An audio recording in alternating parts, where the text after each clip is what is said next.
देश के सभी कांग्रेस जनों को कांग्रेस के स्थापना दिवस पर हार्दिक बधाई देता हूं। आप सभी को नए साल की भी अग्रिम बधाई। 28 दिसंबर 1885 को मुंबई में कांग्रेस की स्थापना हुई थी। तब से 62 सालों तक करोड़ों कांग्रेस जनों ने अंग्रेजों से संघर्ष किया, त्याग किया, बलिदान दिया और जेलों में मुश्किल यातनाएं सही। तब कहीं देश को आजादी मिली। मैं आज कांग्रेस के सभी निर्माताओं और स्वाधीनता सेनानियों को श्रद्धांजलि देता हूं। संविधान और मजबूत लोकतंत्र की स्थापना करने वाले नायकों को नमन करते हुए कहना चाहता हूं कि उनके सपनों के भारत के लिए कांग्रेस हर संभव प्रयास जारी रखेगी। साथियों, ये कांग्रेस का सौभाग्य रहा कि देश की सभी प्रमुख हस्तियां कांग्रेस से जुड़ी रही है। राष्ट्रपिता महात्मा गांधी जी के नेतृत्व में कांग्रेस के झंडे तले किसानों, मजदूरों, महिलाओं और गरीब तबकों के लोग जुड़े हुए थे और लड़ते रहे। आजादी के पहले ही कांग्रेस ने मौलिक अधिकार का जो स्वरूप 1931 में बनाया था वो हमारे संविधान का हिस्सा बना। लेकिन आज संविधान और लोकतंत्र दोनों खतरे में हैं। देश के सर्वोच्च मूल्यों जैसे एकता, अखंडता, धर्मनिरपेक्षता और सामाजिक न्याय की रक्षा के लिए महात्मा गांधी जी, श्रीमती इंदिरा गांधी जी, राजीव गांधी ने शहादत दी। साथियों, 2025 में 25 का वर्ष महात्मा गांधी के कांग्रेस अध्यक्ष बनने की ये शताब्दी है और सौभाग्य से वो बेलगाम में अध्यक्ष चुने गए कर्नाटक राज्य से। संविधान को स्वीकार किए जाने के ये 75वां वर्ष है। वंदे मातरम का 150वीं जयंती है और 2026 का वर्ष दादा भाई नौरोजी का 200वीं जयंती है। सरोजिनी नायडू के कांग्रेस अध्यक्ष बनने का शताब्दी वर्ष है। झंडा ऊंचा रहे हमारा गीत की भी शताब्दी है। ये गीत दिसंबर 1925 में कानपुर कांग्रेस अधिवेशन में पहली बार गाया गया था। साथियों, 1947 में भारत की आजादी के आसपास दुनिया के कई देश आजाद हुए। कुछ देश विफल रहे तो कहीं तानाशाही छा गई। केवल भारत ऐसा है जहां लोकतंत्र जीवित है। कांग्रेस के महान नेताओं के कारण भारत दुनिया का सबसे बड़ा लोकतंत्र बना। हमारे नायकों ने विजन के कारण भारत खेती बाड़ी, अंतरिक्ष, परमाणु और कई रणनीतिक क्षेत्रों में दुनिया में सम्मान के साथ खड़ा हुआ। कांग्रेस की लंबी सत्ता के दौरान देश की तस्वीर बदलने वाले ऐतिहासिक काम हुए। हरित क्रांति, श्वेत क्रांति से लेकर संचार और सूचना क्रांति, ऑटोमोबाइल क्रांति आई, आर्थिक उदारीकरण का दौर आया।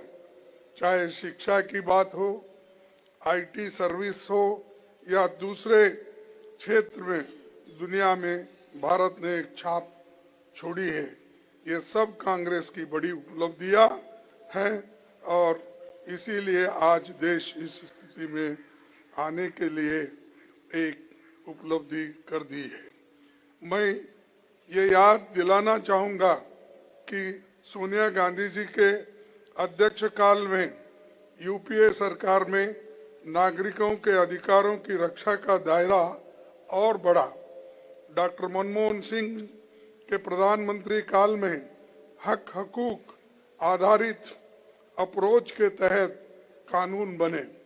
RTI, RTE, food security, MNREGA, forest rights और भूमि अधिग्रहण जैसे ऐतिहासिक कानून बने जिसको दुनिया ने तारीफ की। कांग्रेस की सोच हमेशा समाज को आगे ले जाने की रही है।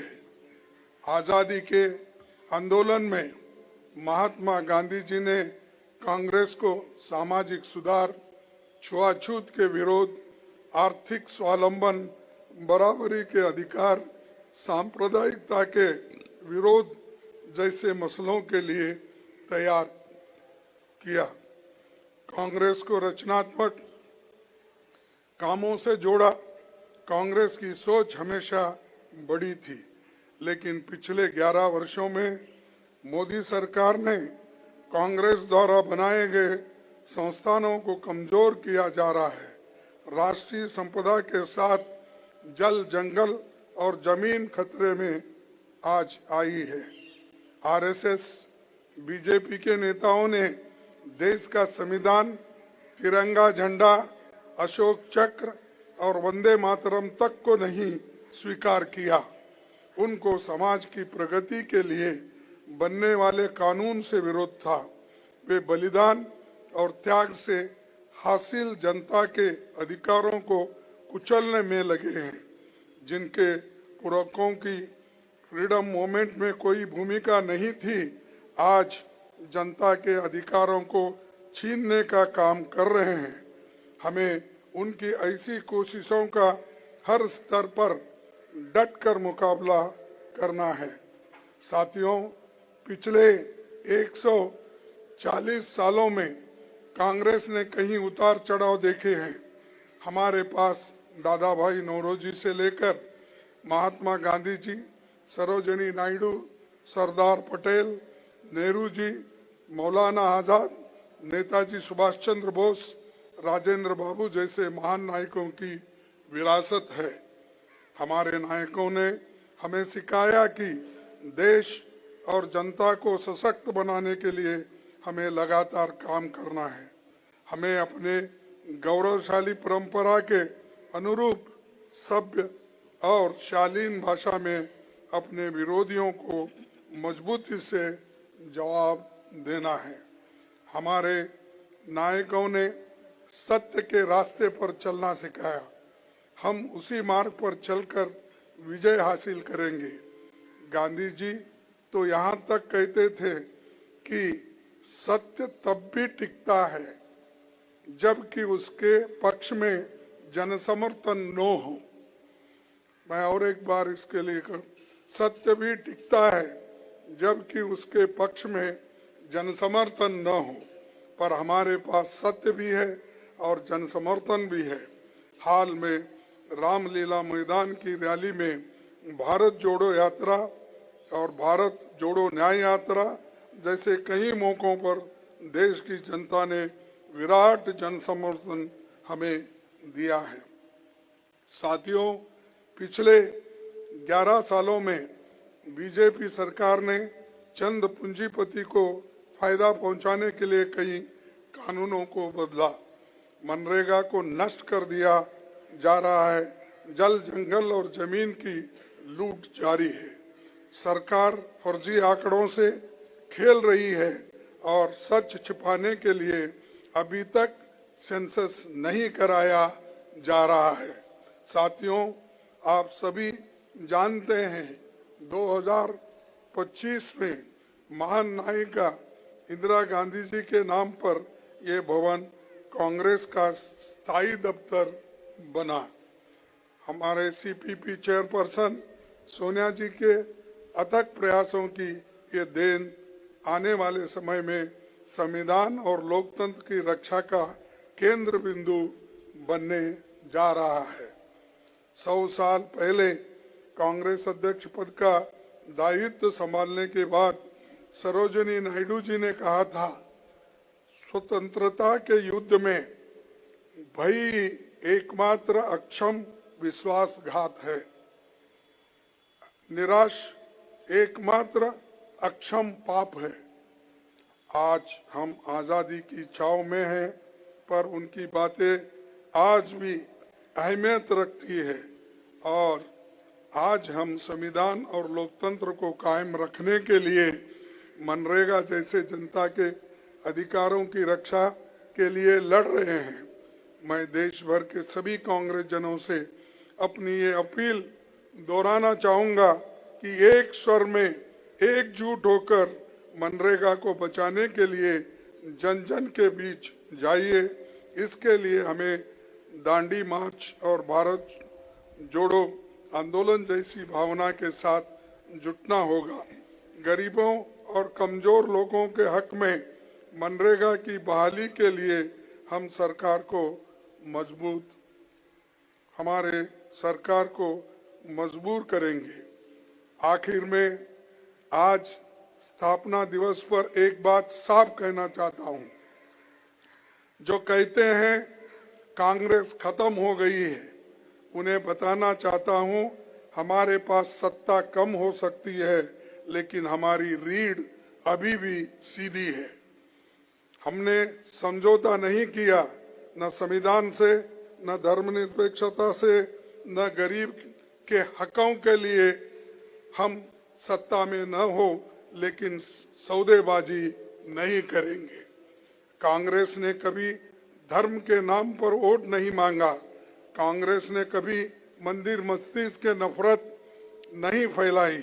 कांग्रेस जोड़ती है, बीजेपी तोड़ती है। कांग्रेस ने धर्म को आस्था ही रखा, पर कुछ लोगों ने धर्म को राजनीति बना दिया। आज बीजेपी के पास सत्ता है, लेकिन उनके पास सच्चाई नहीं है।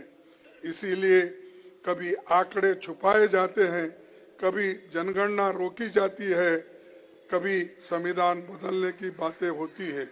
जो आज इतिहास पर भाषण दे रहे हैं, उनके पूर्वज इतिहास से भाग रहे थे। कांग्रेस विचारधारा है और कांग्रेस विचारधारा कभी मरती नहीं। साथियों, इसलिए कहता हूं, ये लड़ाई चुनाव की नहीं है, ये लड़ाई भारत की आत्मा की है। और कांग्रेस ये लड़ाई इसलिए लड़ रही है क्योंकि अगर कांग्रेस नहीं लड़ेगी तो संविधान कौन बचाएगा, ये लोकतंत्र कौन बचाएगा। यही कहकर मैं अपने बात को समाप्त करता हूं। जय हिंद, जय कांग्रेस, जय संविधान।